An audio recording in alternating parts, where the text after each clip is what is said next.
Hello dear students, welcome to my channel chemistry tube by Ustad. मैं हूं अदनान जकूब, आपका chemistry teacher, और आज हम स्टार्ट करने जा रहे हैं हमारे सेकंड ईयर की बुक में से चैप्टर नंबर 8। चैप्टर नंबर 8 में सबसे पहले मैं अल्केन से स्टार्ट करने जा रहा हूं। इससे पहले नॉमेनक्लेचर है, पर नॉमेनक्लेचर का हम एक अलग लेक्चर रखेंगे जिसमें मैं पूरी बुक के नॉमेनक्लेचर्स को एक ही लेक्चर के अंदर डिस्कस करूँगा। तो अभी हम लोग हमारे टॉपिक जो कि अल्केन्स का टॉपिक है उससे डायरेक्टली स्टार्ट करने जा रहे हैं। तो सबसे पहले हमारे पास अल्केन्स का एक छोटा सा इंट्रोडक्शन दिया हुआ है। उसके अंदर हमें क्या बताया गया है कि अल्केन्स जो हैं ये सैचुरेटेड हाइड्रोकार्बन्स हैं, और फिर इनका एक जनरल फार्मूला बताया गया CnH2n+2।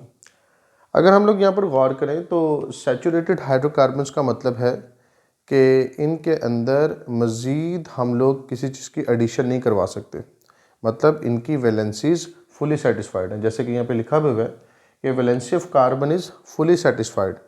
कार्बन के सारे बॉन्ड यहाँ पर सिंगल बॉन्ड्स हैं। अच्छा, अब इसके जनरल फार्मूला को देखते हैं। तो अल्केन्स का जनरल फार्मूला है CnH2n+2। चैप्टर नंबर 7 में हम लोग एक टर्म पढ़ते हैं होमोलोगस सीरीज़। होमोलोगस सीरीज़ हमारे पास एक ऐसी सीरीज़ ऑफ कंपाउंड होती है किसी भी क्लास की। आप देख सकते हैं जैसे कि यहाँ पर हमारे पास जो क्लास ऑफ कंपाउंड है वो अल्केन्स हैं, जिनके अंदर हमारे पास सिमिलर प्रॉपर्टीज़ होती हैं, सेम टाइप ऑफ रिएक्शंस देते हैं, और इसके थ्रू हम लोग उस पूरी की पूरी सीरीज़ को क्या कर सकते हैं, दोबारा से रिक्रिएट कर सकते हैं। अगर हम लोग यहाँ पर देखें तो हमारे पास फार्मूला है CnH2n+2। तो इसके अंदर आप लोगों को पता है N stands for carbon number, और यहाँ पर अगर मैं इस फार्मूला को यूज़ करते हुए यहाँ पर कार्बन नंबर लिखूँ 1 2 3 और 4, इतना ही काफ़ी है क्योंकि अभी इंट्रोडक्शन ही है। तो बाकी जब मैं आप लोगों के पास आगे चलता चलूँगा तो इस फार्मूला को यूज़ करके हम डिफरेंट कंपाउंड्स के नेम लिखेंगे भी।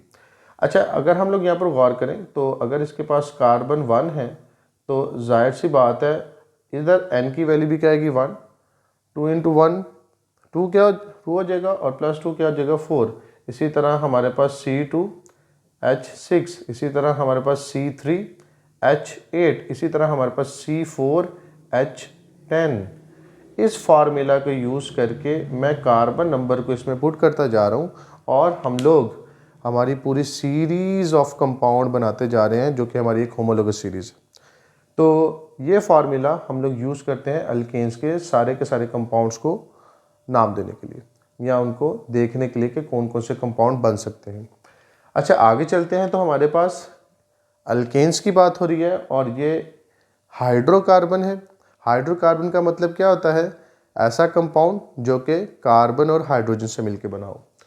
और यहाँ पर मेन एलिमेंट हमारे पास कौन है, हमारा कार्बन। तो कार्बन की हाइब्रिडाइजेशन sp3 हाइब्रिडाइजेशन है। sp3 हाइब्रिडाइजेशन हो तो आपको पता है ज्योमेट्री क्या होती है, टेट्राहेड्रल ज्योमेट्री होती है। अच्छा, अब हम आगे चलते हैं तो जो यहाँ पर वर्ड आ रहा है पैराफिन्स का, कहते हैं जो अल्केन्स है ना, इनको हम पैराफिन्स कहते हैं, और ये एक लैटिन वर्ड पैरम और अफिन से निकला है। Para means little, affinis mean affinity. याद रखिएगा हमारे पास अल्केन्स, अल्कीन्स और अल्काइंस में से सबसे लीस्ट रिएक्टिव जो होते हैं वो है हमारे पास अल्केन्स। तो एक और बात आप लोगों को बताता चलूँ, हमारी पूरी बुक के अंदर जो कि हमारी सेकेंड ईयर की बुक है उसमें एक पैटर्न फॉलो होता है। सबसे पहले कोई भी क्लास स्टार्ट की जाती है, जैसे मैं अल्केन स्टार्ट करने जा रहा हूँ, उसके मेथड्स ऑफ प्रिपरेशन पढ़ाए जाते हैं, फिर उसके बाद उसकी फिज़िकल प्रॉपर्टीज़ पढ़ाई जाती हैं, फिर उसके केमिकल रिएक्शंस पढ़ाए जाते हैं, और फिर उसके बाद हमारे पास आते हैं उसके यूजेस, या अगर कोई प्रॉपर्टीज़ हुई तो वो भी देखेंगे। तो मेरा बेटा याद रखिएगा, हम लोग यही सारे स्टेप्स फॉलो करते जाएंगे, और यही आपके जहन में भी होने चाहिए कि मैं कोई भी क्लास पढ़ रहा हूँ तो मुझे ये 4 बातों का ख्याल रखना है। तो अभी जैसे कि मैंने आपको सारी बातें बताई, उनमें से सबसे पहले हम लोग स्टार्ट करने जा रहे हैं किन को, अल्केन्स के मेथड ऑफ प्रिपरेशंस को। तो स्टार्ट करते हैं।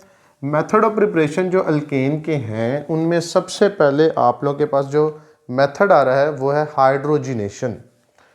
क्या है, हाइड्रोजिनेशन। पहला मेथड देखने जा रहे हैं जिसे हम क्या कहते हैं, हाइड्रोजिनेशन।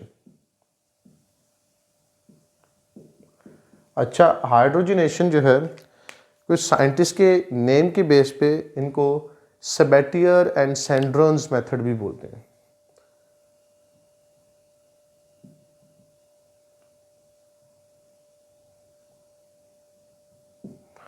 क्या बोलते हैं इसे? सेबेटियर एंड सेंड्रोन्स मेथड। तो हमारे पास यहाँ पर सेबेटियर और सेंड्रन मेथड या फिर हाइड्रोजनेशन जिसे आप बोल रहे हो उसे हम देखने जा रहे हैं। अगर आप लोग गौर करें तो यहाँ पर हाइड्रोजनेशन का मतलब क्या होता है वो देखते हैं सबसे पहले। मेरा बेटा याद रखिएगा, इसका मतलब होता है addition of hydrogen, addition of hydrogen. अच्छा, हमारे पास जो बुक के ऊपर पूरी हेडिंग है उसके अंदर लिखा हुआ है हाइड्रोजनेशन ऑफ अनसैचुरेटेड हाइड्रोकार्बन्स। अब अनसैचुरेटेड हाइड्रोकार्बन्स कौन से होते हैं? याद रखिएगा, हमारे पास अनसैचुरेटेड हाइड्रोकार्बन्स जो होते हैं, हाइड्रोकार्बन के लिए मैं HC सिंबल यूज़ कर रहा हूँ, आपने पूरा वर्ड ही लिखना है। तो याद रखिएगा, अनसैचुरेटेड हाइड्रोकार्बन के अंदर हमारे पास हमारी अल्काइंस आ जाएंगे और इसी तरह अल्कीन्स आ जाएंगी, क्योंकि इनके पास क्या होते हैं, इनके पास डबल बॉन्ड्स या फिर ट्रिपल बॉन्ड प्रेजेंट होते हैं। आपको पता होना चाहिए कि जो एडिशन होती है यानी कि एडिशन रिएक्शन वो सिर्फ वहीं पर हो सकता है जहाँ पर अनसैचुरेशन होगी। जैसे कि आपको पता है कि अल्काइंस में ट्रिपल बॉन्ड है, तो पहले एक अल्काइंस की एग्जांपल लेते हैं। यहाँ पर अल्काइंस के अंदर हमारे पास सबसे छोटा अल्काइन जो है वो है हमारा इथाइन। कौन है जी? इथाइन। इथाइन की हाइड्रोजनेशन करवाने जा रहे हैं। हाइड्रोजनेशन क्या होता है? Addition of hydrogen. हम लोग यहाँ पर हाइड्रोजन का मॉलिक्यूल ऐड कर रहे हैं। अगर आप लोग गौर करें तो मैंने इस मॉलिक्यूल को ओपन फॉर्म में लिख लिया है ताकि आपको समझने में आसानी हो सके। हमारे पास यहाँ पर ट्रिपल बॉन्ड को हम लोग डबल बॉन्ड में कन्वर्ट करने जा रहे हैं इस एडिशन के थ्रू। तो याद रखिएगा, इनमें से एक हाइड्रोजन इस कार्बन पे और एक हाइड्रोजन इस कार्बन पे ऐड होगा, तभी जाके वो सेंटर वाला जो ट्रिपल बॉन्ड है वो किस में कन्वर्ट हो जाएगा? डबल बॉन्ड में। तो यहाँ पर अगर हम लोग देखें तो हमारे पास एक कंपाउंड बनेगा CH2 डबल बॉन्ड CH2। इसे हम क्या कहते हैं? इसे हम ईथीन बोलते हैं। ये है एक अनसैचुरेटेड हाइड्रोकार्बन जो आप लोगों ने बनाया। अब देखें, इसका मतलब है इसके अंदर फर्दर एडिशन की जा सकती है हाइड्रोजन की। अब हम लोग आगे चलें तो इस इथीन की हाइड्रोजनेशन करवाते हैं। इथीन जो है, इथीन इसकी हाइड्रोजनेशन जब करवाई जाती है, अब मैं यहाँ पर H2 ही लिख रहा हूँ क्योंकि अभी आपको समझ आ चुकी होगी। पर आपको पता है दोनों कार्बन्स पे एक एक हाइड्रोजन क्या होना है? ऐड होना है। तो यहाँ पर हमारे पास क्या आ जाएगा? CH3 single bond CH3। जैसे जैसे आप लोग हाइड्रोजन ऐड करते जाएंगे, ट्रिपल से डबल, डबल से सिंगल बॉन्ड, जब सिंगल बॉन्ड हो जाता है तो इसका मतलब है कार्बन की वैलेंसी फुली सेटिस्फाइड हो चुकी है। अब इसके अंदर फर्दर एडिशन नहीं हो सकती और रिएक्शन हमारा यहाँ पर रुक जाएगा। ये क्या बना है हमारे पास? ये बना है हमारे पास ईथेन। इथाइन से इथीन, इथीन से इथेन। क्या ये रिएक्शन कंप्लीट हो गया है? नहीं। याद रखिएगा, ऑर्गेनिक रिएक्शंस के अंदर अगर आप लोग उनकी कंडीशंस नहीं लिखेंगे तो ये आप लोगों के लिए अच्छा नहीं है, क्योंकि एग्जामिनर इस चीज़ के मार्क्स बहुत आसानी से काट लेता है।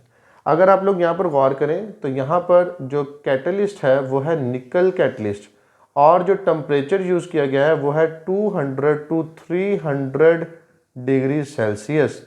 सेम ही यहाँ पर भी कंडीशंस हैं। तो यहाँ पर कैटलिस्ट क्या है? निकल कैटलिस्ट। जो निकल कैटलिस्ट है उसकी वजह से हम लोग ये रिएक्शन 200 to 300 डिग्री सेल्सियस पे परफॉर्म करवाते हैं। इसके बाद आगे चलें तो यहाँ पर इसके साइड पे एक छोटी सी इंफॉर्मेशन दी हुई है। उसमें क्या बताते हैं कि इस रिएक्शन का यूज़ क्या है और इस रिएक्शन को रूम टेम्परेचर पर भी करवाया जा सकता है। अगर मैं हाइड्रोजनेशन को, किसको जी? हाइड्रोजनेशन को करवाना चाहता हूँ किस पे? रूम टेम्परेचर पे। किस पे, रूम टेम्परेचर पे परफॉर्म करना चाहता हूँ, तो उसके लिए मुझे कौन से कैटलिस्ट यूज़ करने पड़ेंगे? उसके लिए मुझे प्लाटिनम या फिर हमारे पास जो हमारा पैलिडियम कैटलिस्ट है वो यूज़ होता है। पर मोस्टली हमारे पास यहाँ पर प्लाटिनम कैटलिस्ट को क्या किया गया, यूज़ किया गया, तो मैं प्लाटिनम ही लिख देता हूँ। याद रखिएगा प्लाटिनम क्या है, एक्सपेंसिव होता है। रूम टेम्परेचर पर तो आप लोग ये रिएक्शन करवा लेंगे, पर ये हमारा जो कैटलिस्ट है एक्सपेंसिव है, इस वजह से हम लोग इसको यूज़ नहीं करते। क्योंकि इंडस्ट्रियल लेवल पे जब हम लोग रिएक्शन करवाते हैं तो उसके अंदर हमें प्रोडक्ट से गर्ज होता है, ऐसा नहीं कि हम एक एक्सपेंसिव कैटलिस्ट यूज़ करें और उसकी वजह से हमें नुकसान हो। उसके बाद देखें, अगर हम लोग आगे चलते हैं तो हमारे पास इसका एक यूज़ दिया हुआ है। इस रिएक्शन का यूज़ क्या है? इस रिएक्शन का वो ये है कि हम इस रिएक्शन को यूज़ करते हैं वेजिटेबल ऑयल को, वेजिटेबल ऑयल को वेजिटेबल घी में कन्वर्ट करने के लिए, या आप सिंपल घी भी लिख सकते हैं। तो यहाँ पर भी क्या हो रहा है, आप लोग कैटलिस्ट यूज़ करें वही आपका निकल catalyst 200 to 300 degree Celsius temperature पे। तो वेजिटेबल ऑयल जो होता है इसमें क्या होती है, इसमें होती है अनसैचुरेशन। क्या होती है? अनसैचुरेशन, मतलब डबल बॉन्ड प्रेजेंट होते हैं इसके अंदर। अब आप लोग जब इसके अंदर हाइड्रोजन ऐड करते हो, क्या ऐड करते हो? Hydrogen in the presence of nickel catalyst at 200 to 300 degree Celsius, तो घी में कन्वर्ट हो जाता है और घी में अनसैचुरेशन नहीं होती। तो ये आप लोगों के पास आपके अल्केन्स में से इनका पहला रिएक्शन है हाइड्रोजनेशन ऑफ अनसैचुरेटेड हाइड्रोकार्बन्स। आगे चलते हैं तो हमारे पास एक और रिएक्शन आ रहा है, वो है रिडक्शन। अच्छा, रिडक्शन क्या होती है वो यहाँ पर मैं आप लोगों को बताता चलूँ। रिडक्शन क्या है जी?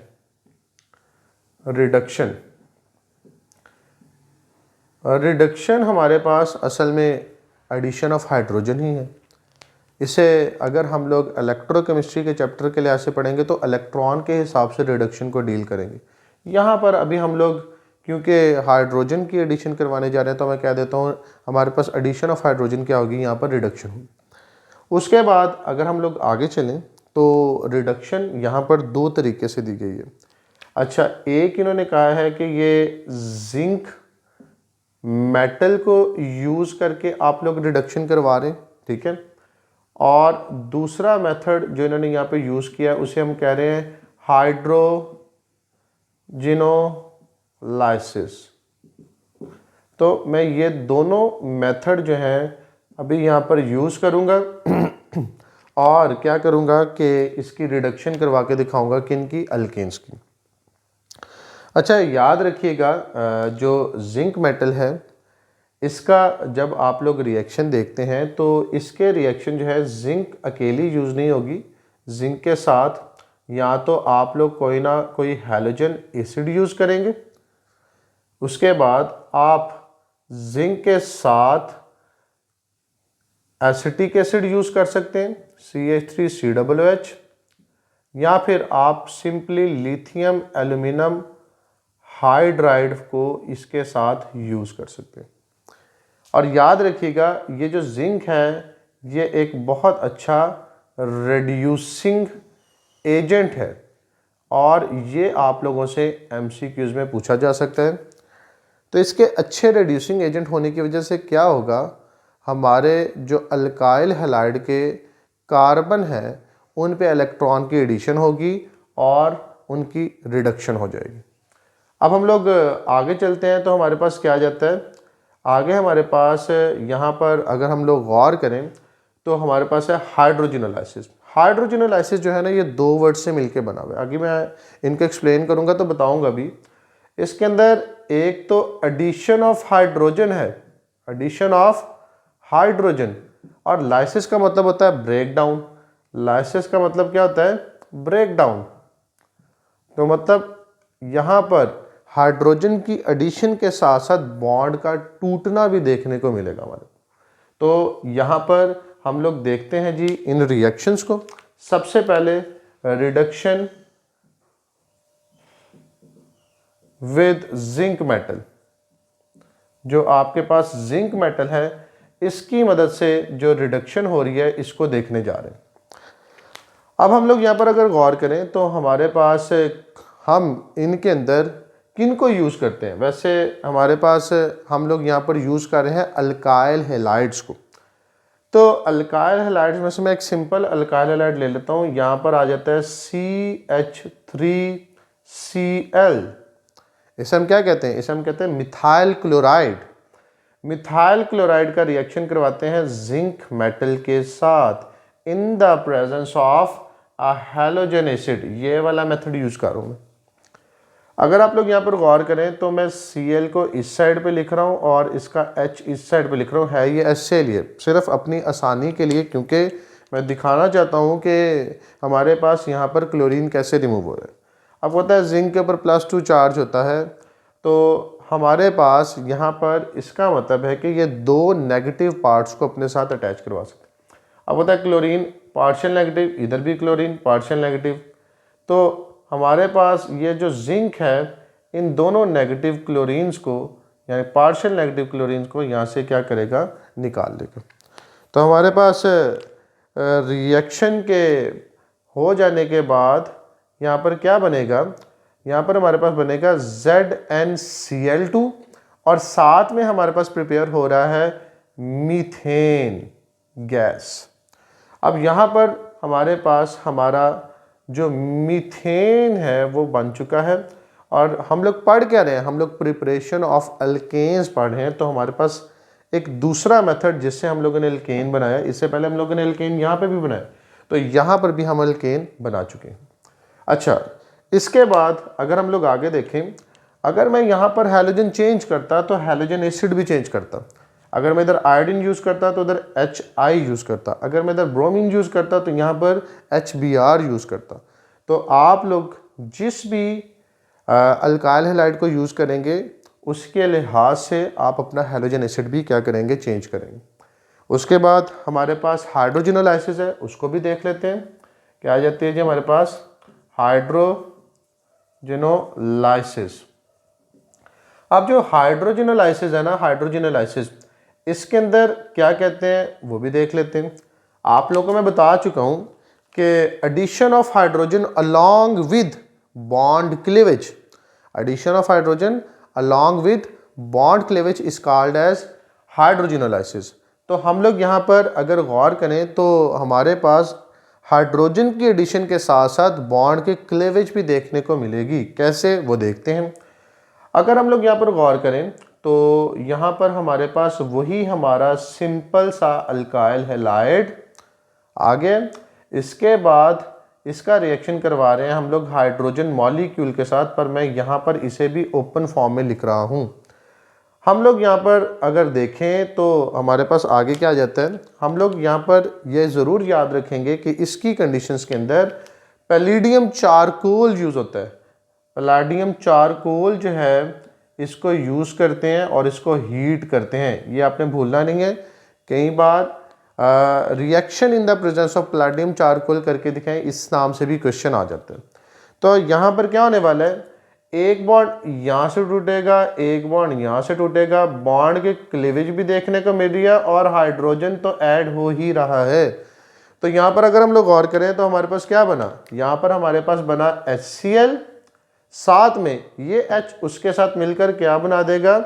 मिथाइल ग्रुप के साथ ये बनाएगा मीथेन। तो यहाँ पर हम लोगों ने दोबारा से एक और अल्केन को प्रिपेयर कर लिया है। अब हम लोग इससे नेक्स्ट मेथड ऑफ प्रिपरेशन की तरफ चलते हैं। तो इसको पहले मैं रब कर लेता हूँ। आप अगर इसका स्क्रीनशॉट लेना चाहें तो स्क्रीनशॉट ले सकते हैं, वैसे तो आपकी बुक के पर हर चीज़ अवेलेबल है। तो आगे चलते हैं। तो जी चलते हैं नेक्स्ट मेथड की तरफ। नेक्स्ट मेथड में हमारे पास आ जाता है decarboxylation of salts of monocarboxylic acids. अच्छा, अगर हम लोग यहाँ पर देखें तो हमारे पास जो टर्म यूज़ हुई है वो है मोनोकार्बोक्सिलिक एसिड्स की। Mono means 1। याद रखिएगा यहाँ पर जो हम लोग कार्बोक्सिलिक एसिड्स यूज़ करेंगे वो हमारे पास सिर्फ एक COOH ग्रुप रखते हैं। अच्छा, हमारी बुक के अंदर हेडिंग दी गई है डीकार्बोक्सिलेशन ऑफ मोनोकार्बोक्सिलिक एसिड, पर नीचे हम लोग यूज़ कर रहे हैं हम लोग यूज़ करें कार्बोक्सिलिक एसिड के साल्ट। तो इसलिए हम लोग हेडिंग को चेंज करेंगे और कर देंगे D carboxylation of salt of monocarboxylic acid. ये बुक के अंदर गलती है, ये ठीका लीजिएगा। अब आगे चलते हैं तो हमारे पास यहाँ पर एक एसिड लिखते हैं। पहले तो एसिड हमारे पास क्या है जी, CH3COOH। इसे हम क्या कहते हैं, इसे हम कहते हैं ये है एसिटिक एसिड। अच्छा, एसिटिक एसिड जो है, अगर हम लोग इसके हाइड्रोजन को रिमूव करें, इसके हाइड्रोजन को रिमूव करें और इसकी जगह मेटल लगा दें, तो हमारे पास क्या बन जाएगा, एक सॉल्ट बन जाएगा। हम लोगों ने यहाँ पर salt of monocarboxylic acid use करने। अगर देखें तो एसिटिक एसिड के अंदर सिर्फ एक COOH ग्रुप था, मैंने उसके हाइड्रोजन को रिमूव करके उसकी जगह सोडियम लगाया और उसके सॉल्ट को फॉर्म कर ली। तो ये है हमारे पास sodium salt of acetic acid, जिसे हम सोडियम एसीटेट भी बोलते हैं। अगर हम लोग यहाँ पर गौर करें तो इसका रिएक्शन करवाया जा रहा है सोडियम हाइड्रोक्साइड के साथ इन the presence of calcium oxide. आपको पता है कि ये जो कैल्शियम ऑक्साइड है इसे हम क्विक लाइन बोलते हैं। इसे हम क्या बोलते हैं, क्विक लाइन। ये आपसे MCQs में पूछा जा सकता है। और इसके बाद अगर हम लोग आगे देखें तो यहाँ पर रिएक्शन होगा, कैसे होगा, हमारे पास यहाँ पर ये सारे का सारा पार्ट यहाँ से रिमूव हो जाएगा, ये जितना पार्ट। अगर हम लोग यहाँ पर गौर करें तो ये बनता है Na2CO3 सोडियम कार्बोनेट। Na2 किधर है जी, दो Na, एक ये Na, एक ये Na, और साथ में कार्बन और फिर साथ में 3 ऑक्सीजन, तो ये है सोडियम कार्बोनेट। साथ में हमारे पास जो बच गया है वो हाइड्रोजन है और ये मिथाइल ग्रुप है, आपस में मिलेंगे और हमारे पास क्या बन जाएगी, मीथेन। और हम लोग किसकी प्रिपरेशन कर रहे हैं, यहाँ पर हम लोग प्रिपेयर कर रहे हैं अल्केन्स को। तो है ये D carboxylation of salt of monocarboxylic acid, और इससे हम लोगों ने अल्केन फॉर्म किया। अगर आप लोग यहाँ पर गौर करें तो हम लोगों ने कैल्शियम ऑक्साइड को सोक किया है कास्टिक सोडा के अंदर, और इस तरह हम लोग क्या कर रहे हैं, यहाँ पर डी कार्बोक्सिलेशन करवा रहे हैं। तो अब हम लोग आगे चलते हैं, इसके अंदर थोड़ा सा और एक्सटेंड करते हैं। हम लोग डी कार्बोक्सिलेशन के अंदर जैसे यूज़ कर रहे थे एक मोनोकार्बोक्सिलिक एसिड को, इसी तरह हम लोग इसी मोनोकार्बोक्सिलिक एसिड का एक और रिएक्शन देखने जा रहे हैं, और ये हमारे पास बहुत इंपॉर्टेंट लॉन्ग क्वेश्चन भी है। अगर हम लोग चले तो इसको हम क्या बोलते हैं, इसे हम कहते हैं Kolbe's electrolytic method. Kolbe's electrolytic method for the preparation of symmetrical alkanes. ये वाला जो मेथड है ये हम लोग सिमेट्रिकल अल्केन्स को बनाने के लिए यूज़ कर रहे हैं। इसका क्या मतलब है, ये आगे चलते हैं तो देखते हैं। याद रखिएगा कि हमारे पास ये कॉल्ब इलेक्ट्रोलिटिक मेथड जो है ये एक इलेक्ट्रोलिटिक मेथड है, तो इसका मतलब है इसमें हम लोग एनोड और कैथोड को यूज़ करने वाले हैं। सबसे पहले हम कॉल्ब इलेक्ट्रोलिटिक मेथड का ओवरऑल रिएक्शन देखते हैं, और अगर आप लोग इसके ओवरऑल रिएक्शन के अंदर देखेंगे तो इसके अंदर भी इन्होंने मोनोकार्बोक्सिलिक एसिड के सॉल्ट को यूज़ किया है। अगर हम लोग यहाँ पर देखें तो हमारे पास एक मोनोकार्बोक्सिलिक एसिड का सॉल्ट है CH3, C double bond O negative Na positive. किसके साथ रिएक्ट कर रहा है, ये रिएक्ट कर रहा है वाटर के साथ, और इसकी क्या हो रही है, इसकी हो रही है इलेक्ट्रोलिसिस। आपको पता है जब हम लोग वाटर के अंदर से या किसी भी इलेक्ट्रोलाइट के अंदर से करंट पास करते हैं और उसकी ऑक्सीडेशन और रिडक्शन जो हो जाती है, उस प्रोसेस को हम इलेक्ट्रोलिसिस का प्रोसेस कहते हैं। तो यहाँ पर हमारे पास क्या हो रहा है, यहाँ पर हमारे पास इलेक्ट्रोलिसिस का प्रोसेस हो रहा है। अगर हम लोग यहाँ पर देखें तो हमारे पास प्रोडक्ट में क्या क्या बनता है, यहाँ पर हमारे पास प्रोडक्ट के अंदर आ जाती है ईथेन, जो हमारा मेन प्रोडक्ट होने वाला है, क्योंकि हम लोग क्या बना रहे हैं, हम लोग अल्केन्स ही फॉर्म कर रहे हैं। इसके साथ साथ हमारे पास 2 कार्बन डाइऑक्साइड के मॉलिक्यूल बनेंगे।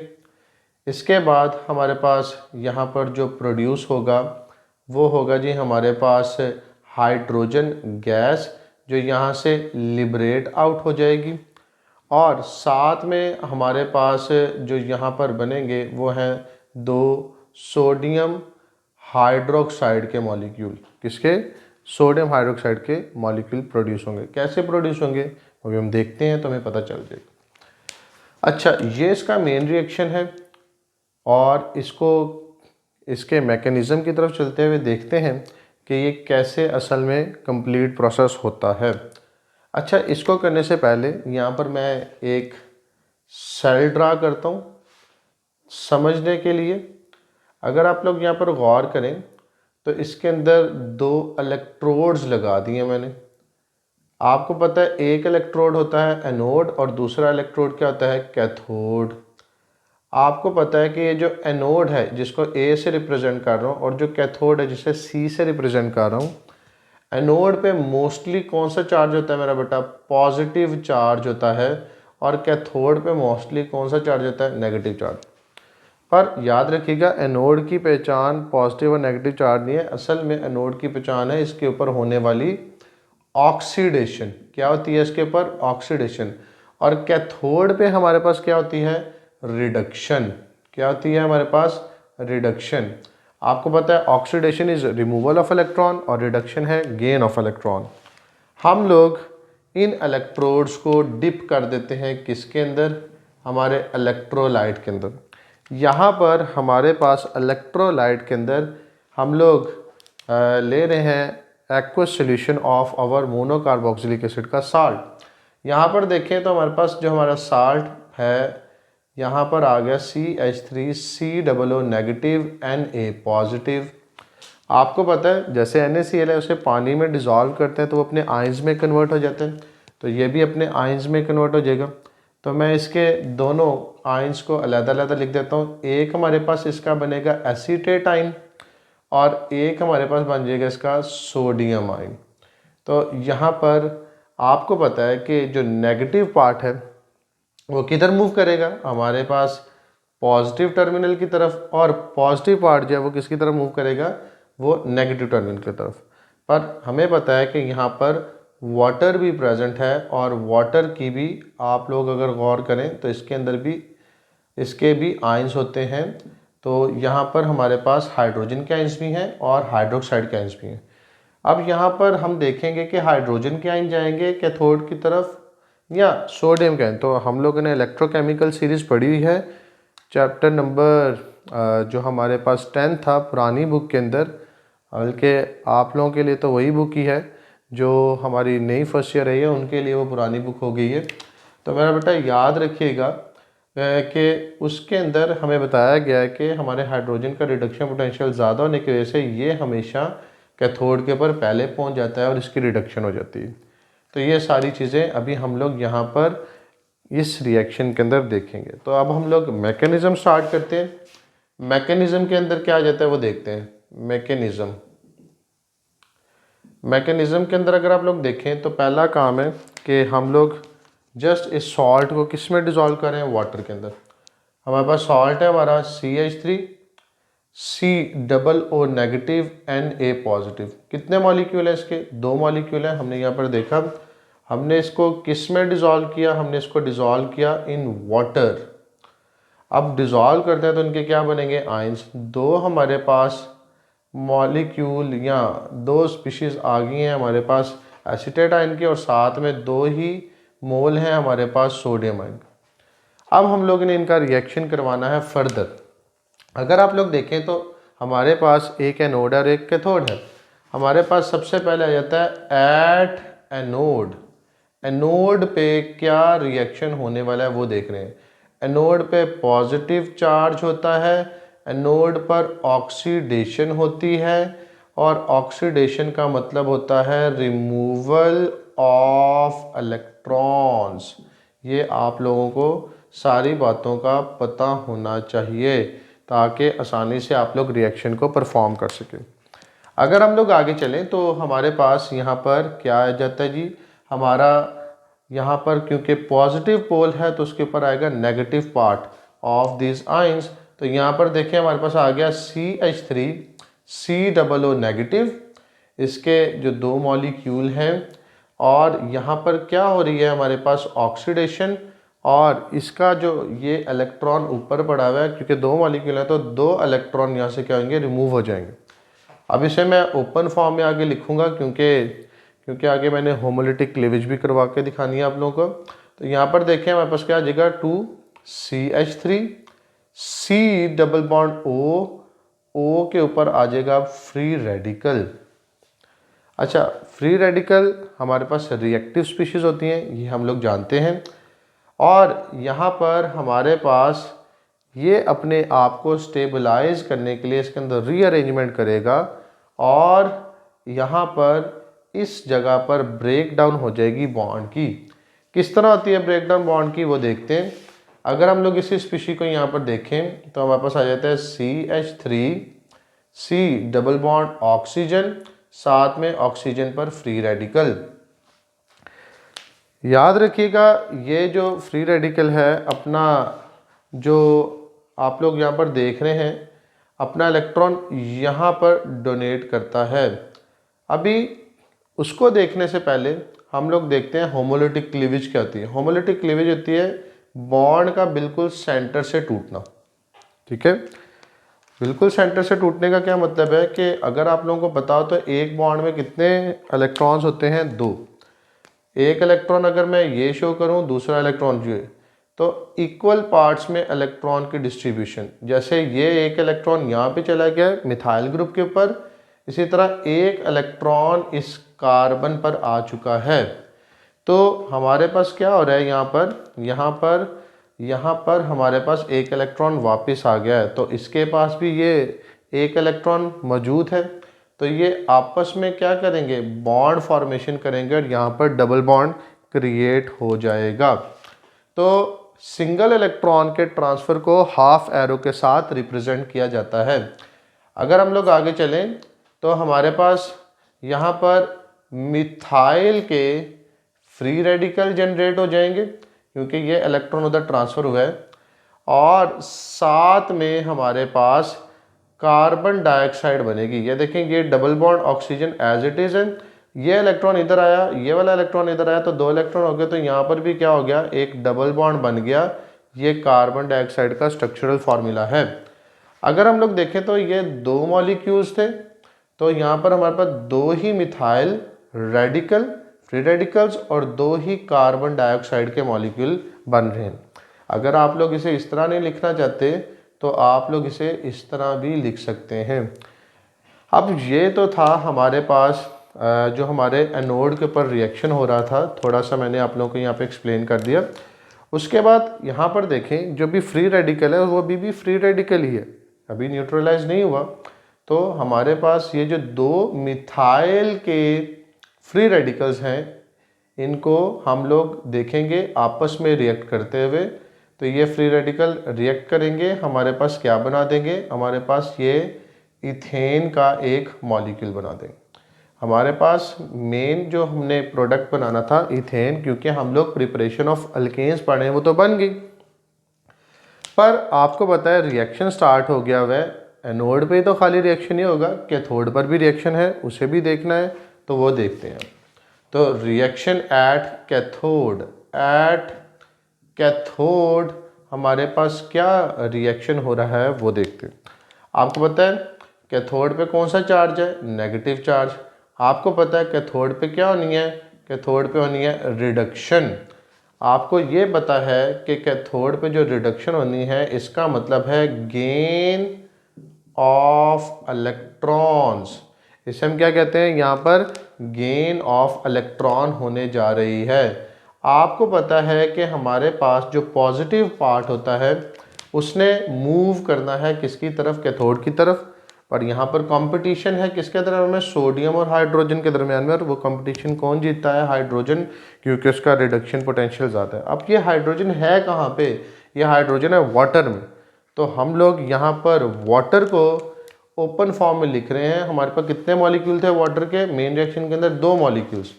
तो यहाँ पर अगर मैं इस रिएक्शन को लिखूँ तो मेरे पास 2 मॉलिक्यूल हैं वाटर के, इसे ओपन फॉर्म में लिख रहा हूँ HOH। ये मैंने वाटर का मॉलिक्यूल लिख दिया। अब इसके अंदर हमारे पास क्या हो रही है? हमारे पास यहाँ पर हो रही है रिडक्शन। रिडक्शन होती है गेन ऑफ इलेक्ट्रॉन। जितने इलेक्ट्रॉन यहाँ से रिमूव हुए उतने यहाँ पर इलेक्ट्रॉन गेन होंगे। 2 इलेक्ट्रॉन यहाँ पर गेन हुए, पर ये इलेक्ट्रॉन गेन कौन कर रहा है? आप लोगों को पता है कि हमारे पास यहाँ पर इलेक्ट्रॉन गेन करने इस हाइड्रोजन ने, तो इसलिए मैंने इसको साइड पे लिखा था। ये वाली जो हाइड्रोजन है असल में वो इन इलेक्ट्रॉन्स को गेन करेगी और ये कन्वर्ट हो जाएगी हाइड्रोजन गैस में। और आपको पता है हाइड्रोजन गैस मैंने आप लोगों को बताया था यहाँ से लिबरेट आउट हो जाएगी। उसके बाद अगर हम लोग देखें तो हमारे पास पीछे क्या बच गए, 2 OH नेगेटिव आयंस। अब हमारे पास लास्ट स्टेप आ रहा है जी रिएक्शन का। हमारे पास बचे में 2 सोडियम के आयन, 2 OH नेगेटिव आयन। तो ये जो 2 सोडियम के आयंस हैं ये इन्हीं 2 OH नेगेटिव आयंस के साथ मिलेंगे और कन्वर्ट हो जाएंगे 2 सोडियम हाइड्रोक्साइड के मॉलिक्यूल्स के अंदर। तो यहाँ पर हमारा जो कॉल्ब इलेक्ट्रोलाइटिक मेथड है वो कंप्लीट हो गया।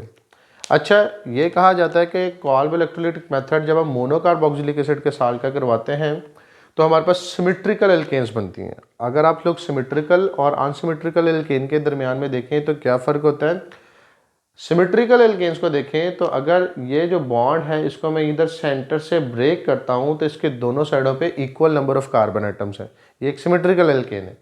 पर अगर हम किसी अनसिमेट्रिकल एल्केन को देखेंगे तो उसको जब हम लोग सेंटर से ब्रेक करते हैं, जैसे कि मैं यहाँ पर आप लोगों को एक लिख के भी दिखा देता हूँ। यहाँ पर हमारे पास है प्रोपेन CH3 CH2 CH3। आप चाहे इसे इस साइड से ब्रेक करें, इस साइड से ब्रेक करें।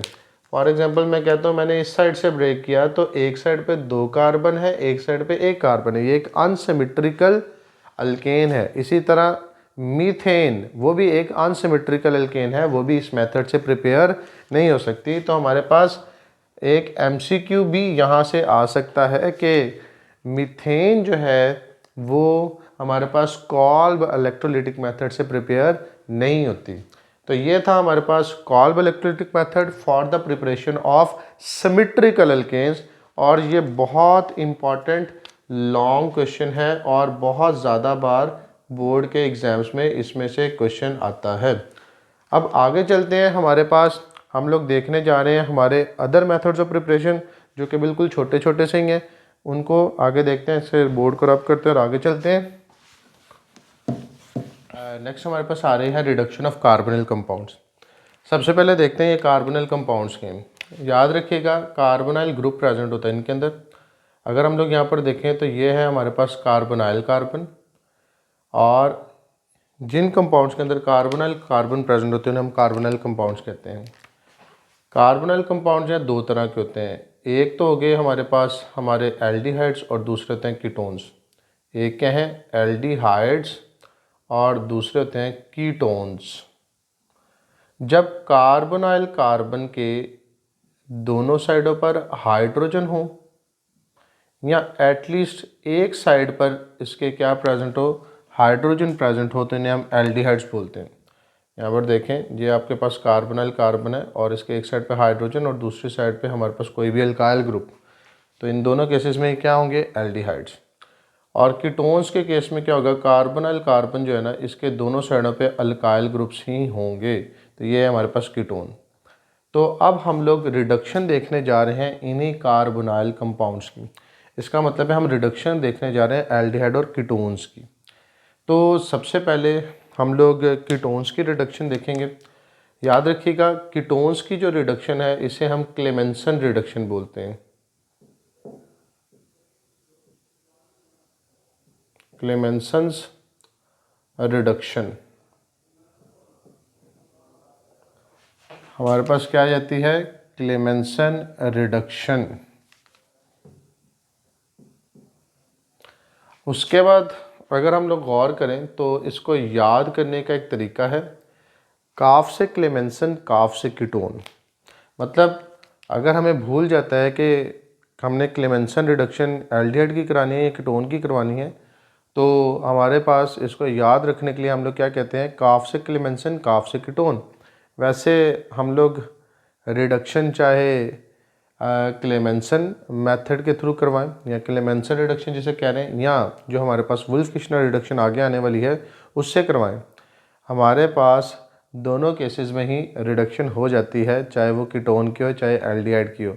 पर हमारी बुक के अंदर डिफ्रेंशिएट किया गया तो इसलिए मैं इसे डिफ्रेंशिएट कर रहा हूँ कि क्लेमेंसन रिडक्शन हमारे पास किसकी है, कीटोन्स की। तो हम लोग इसमें कीटोन यूज़ करेंगे। कीटोन हमारे पास क्या है जी, अगर हम लोग यहाँ पर गौर करें तो यहाँ पर हमारे पास एसीटोन दिया हुआ है इन्होंने, क्या है जी, एसीटोन। एसीटोन भी कहते हैं इसे, कीटोन भी बोलते हैं, आप इसे प्रोपानोन भी बोल सकते हैं। ये इसका आयुपक नेम है, आगे जाके पढ़ेंगे हम ये सारी चीज़ें।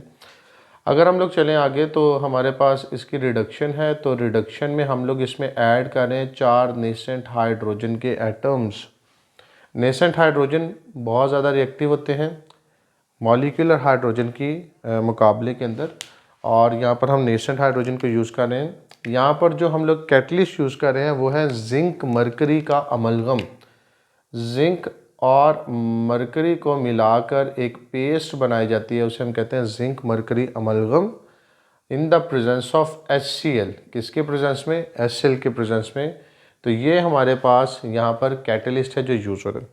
याद रखिएगा रिडक्शन बहुत इजी है, इसके अंदर सिर्फ इतना याद रखें कि ये जो कार्बोनाइल ग्रुप है, ये जो कार्बोनिल ग्रुप है, इसको रिप्लेस करके आपने सिर्फ इसकी जगह CH2 ग्रुप ऐड करना है। तो यहाँ पर देखें ये CH3, कार्बोनिल कार्बन की जगह CH2 और आगे आ गया CH3, तो ये क्या बन गई, प्रोपेन। हम लोग प्रिपेयर भी क्या कर रहे हैं, अल्केन्स, तो प्रोपेन अल्केन ही है। तो साथ में हमारे पास water as a side product बनेगा और ये हमारा रिएक्शन कंप्लीट हो गया। आगे चलते हैं तो हमारे पास क्या जाता है, हमारे पास दूसरी रिडक्शन है Wolff Kishner reduction. Wolff Kishner reduction अगर हम लोग यहाँ पर देखें तो हमारे पास जो वुल्फ किश्नर रिडक्शन है उसे यहाँ पर एसोसिएट किया गया है किसके साथ, उसे यहाँ पर एसोसिएट कर दिया गया है हमारे पास कीटोन्स के साथ। तो कीटोन हम लोग यहाँ पर जो कीटोन कह रहा हूँ सॉरी, एल्डिहाइड्स के साथ। तो यहाँ पर हमारे पास जो एल्डिहाइड है वो कौन सा यूज़ किया गया है, इसे हम कहते हैं एसिटल्डिहाइड। इसे हम क्या कहते हैं, एसिटल्डिहाइड। एसिटल्डिहाइड इसका कॉमन नेम है, इसे हम लोग एथानल भी बोलते हैं।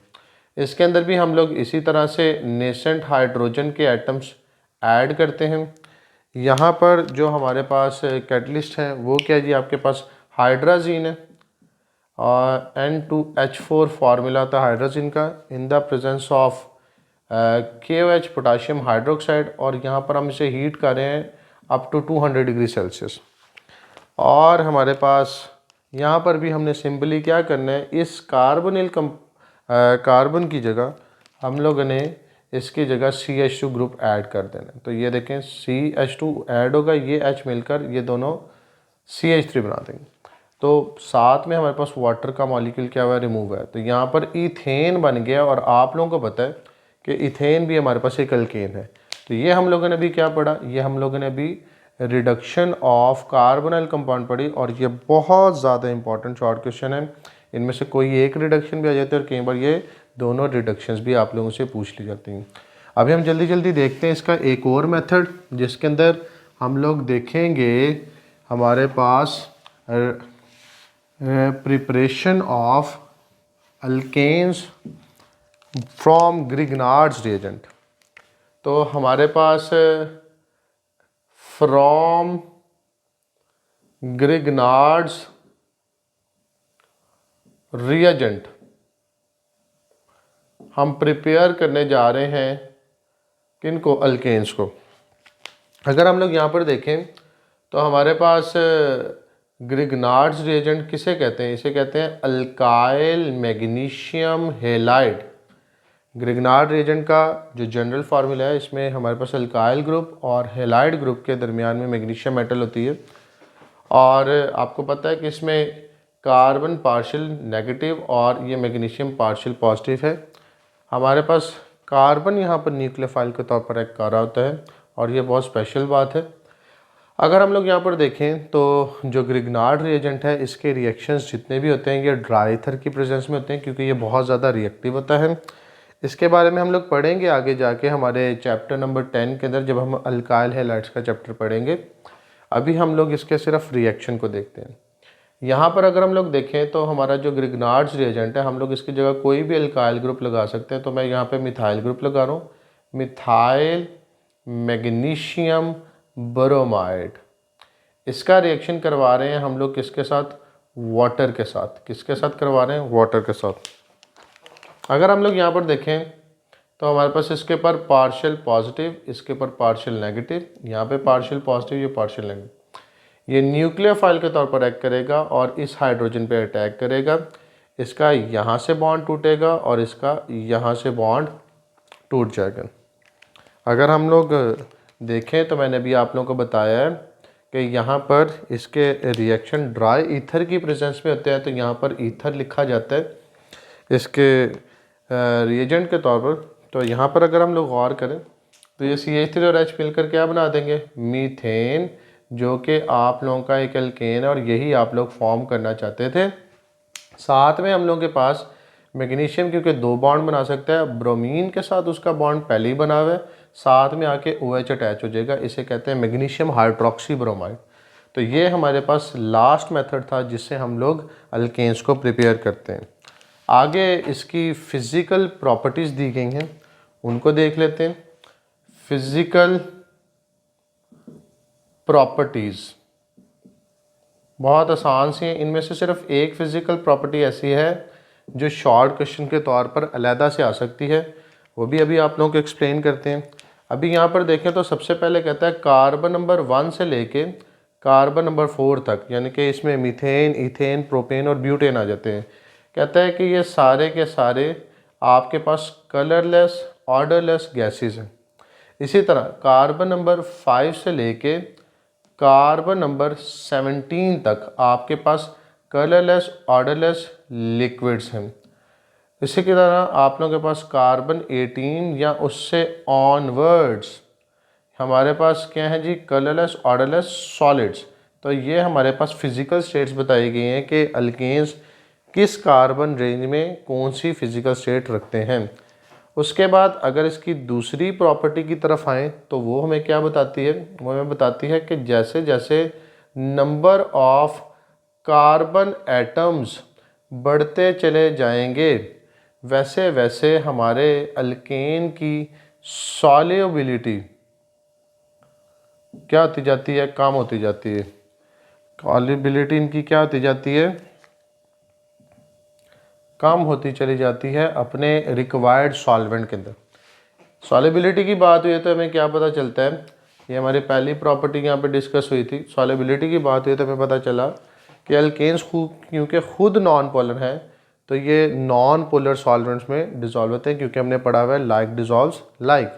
ये वाटर में इनसॉल्युबल हैं और सॉल्युबल किस में है? नॉन पोलर सॉल्वेंट में।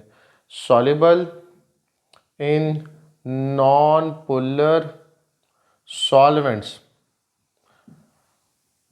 जैसे कि आप लोगों के पास आ जाता है कार्बन टेट्राक्लोराइड, या फिर आपके पास ईथर के अंदर सॉल्युबल होते हैं, या इसी तरह के और भी सॉल्वेंट जो कि नॉन पोलर उनमें डिज़ोल्व होंगे। अच्छा, उसके बाद अगर हम लोग देखें तो हमारे पास आ गया जाता है कि इनकी जो फिज़िकल प्रॉपर्टीज़ हैं, जैसे मेल्टिंग पॉइंट, बॉइलिंग पॉइंट वगैरह, वो हमारे पास नंबर ऑफ़ कार्बन एटम्स के बढ़ने से इंक्रीज़ होती हैं। हाँ, जो प्रॉपर्टी देखने वाली है वो क्या है वो देखते हैं। उसके अंदर हमें कहता है कि जो हमारे पास हमारे अल्केन्स हैं, इनमें से जो स्ट्रेट चेन अल्केन्स होते हैं, इनका बॉइलिंग पॉइंट हमेशा ज़्यादा होता है किन से? इनके ब्रांच्ड चेन अल्केन से। ब्रांच चेन अल्केन्स का बॉइलिंग पॉइंट क्या होता है? कम होता है। इसकी क्या वजह होती है? इसके लिए हम लोग एक एग्जाम्पल देखते हैं। एग्जाम्पल जो है ना, एग्जाम्पल के अंदर हमारे पास बताई गई है यहाँ पर ब्यूटेन। क्या बताई गई है? ब्यूटेन। अब ब्यूटेन के 2 आइसोमर हैं। कौन से आइसोमर? Chain isomers. आगे हम आइसोमरिज्म का टॉपिक पढ़ेंगे चैप्टर नंबर 7 के अंदर, तो उसके अंदर मैं आप लोगों को बताऊंगा भी। तो ब्यूटेन के 2 चेन आइसोमर्स हैं। एक आप लोगों के पास एन ब्यूटेन है। अगर हम लोग यहाँ पर लिखें CH3 CH2 CH2 CH3, ये एक एन ब्यूटेन है। मैं इसे दोबारा से रिपीट कर रहा हूँ, CH3 CH2 CH2 CH3, ये हमारे पास क्या है? N butane.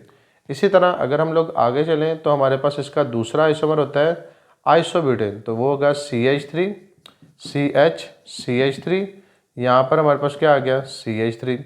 इसी तरह यहाँ पर भी देखें तो CH3 CH CH3 और यहाँ पर भी क्या आ गया CH3।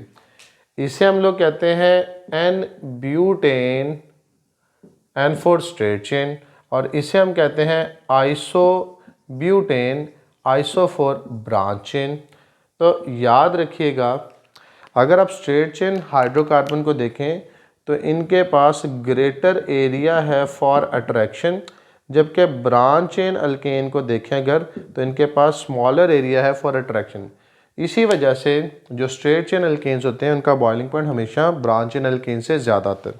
और अगर आप लोग यहाँ पर देखें तो हमारी बुक पर हमें बताया भी गया है कि जो हमारे पास एन ब्यूटेन है उसका जो बॉइलिंग पॉइंट है वो है -0.5। आपको पता है माइनस में जो वैल्यू बड़ी होती है वो छोटी होती है, तो इसकी वैल्यू बताई है -11.7 डिग्री सेल्सियस और इसकी वैल्यू बताई हुई है -0.5 डिग्री सेल्सियस, 0.5 डिग्री सेल्सियस। तो ये आप लोगों को पता चल गया रीज़न कि किस वजह से हम लोगों के पास ये जो स्ट्रेट चेन हाइड्रोकार्बन्स हैं इनका बॉइलिंग पॉइंट ज़्यादा होता है as compared to branch chain hydrocarbon के। और ये शॉर्ट क्वेश्चन में आएगा तो आप लोगों को ये स्ट्रक्चर भी ड्रा करना होगा। अब चलते हैं आगे, तो हमारे पास आ रही है reactivity of alkanes. Reactivity of alkane हमें क्या बताती है वो भी देख लेते हैं जल्दी से। ज़रा हम लोग रिएक्टिविटी ऑफ अल्केन को भी देखेंगे यहाँ पर। तो क्या कहती है जी reactivity of alkane? Reactivity of alkanes, reactivity of alkanes. अच्छा, हम लोगों ने जब टॉपिक स्टार्ट ही किया था तो वहाँ पर बात की थी कि अल्केन्स को हम लोग क्या बोलते हैं? इनको हम लोग पैराफिन्स बोलते हैं। क्या बोलते हैं इनको हम लोग? इनको हम बोलते हैं पैराफिन्स। पैराफिन्स का मतलब होते हैं जिनकी लिटिल एफिनिटी होती है, मतलब जो बहुत ज़्यादा कम रिएक्टिव होते हैं। इसके पीछे रीज़न होती हैं दो। एक होती है इनके नॉन पोलर नेचर, और दूसरा होते हैं इनका इनर्टनेस ऑफ सिग्मा बॉन्ड।